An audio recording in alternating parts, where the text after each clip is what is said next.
સુરતમાં મીડિયાની આડમાં નકલી નોટોનું કારખાનું ઝડપાયું હતું, જેને લઈને 4 આરોપીની ધરપકડ કરવામાં આવી છે.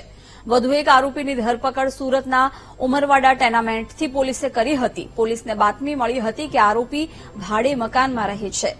પોલીસે તરત ત્યાં પહોંચીને શખ્સની ધરપકડ કરીને 200ના દરની 2.91 લાખની નકલી ચલણી નોટો જપ્ત કરી હતી. જો કે 500ના દરની નોટો ગાયબ હતી, જેને લઈને પોલીસે આશંકા વ્યક્ત કરી છે કે 500ના દરની નકલી નોટો સાદી કે વ્યાજે રૂપિયા આપતી તેમાં પધરાવી દેવામાં આવતી હતી. પકડાયેલો આરોપી સાદિક એક જમીન દલાલ છે. સુરત હેરાલ્ડ સાપ્તાહિક અને SH ન્યૂઝ 24/7 ચેનલના ફિરોઝ શાહે સાદિકને 4 લાખની નકલી નોટો આપી હતી, જેથી એસઓજીની ટીમ તેના સુધી પહોંચી.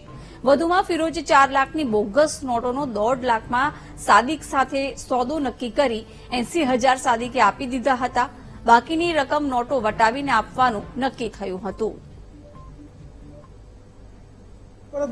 દરમિયાન જે મુખ્ય આરોપી ફિરોઝ શાહ છે એને પૂછપરછ દરમિયાન જાણવા મળેલું કે એ નોટોમાંથી અમુક જે 3,90,000 સમથિંગ સાદિક અલી ઉર્ફે બટાકા અબ્બાસ અલી શાહપુર કે જે સલાબતપુરા એરિયામાં રહે છે એને અગાઉ 70 કે 80,000 રૂપિયામાં એને આપેલી.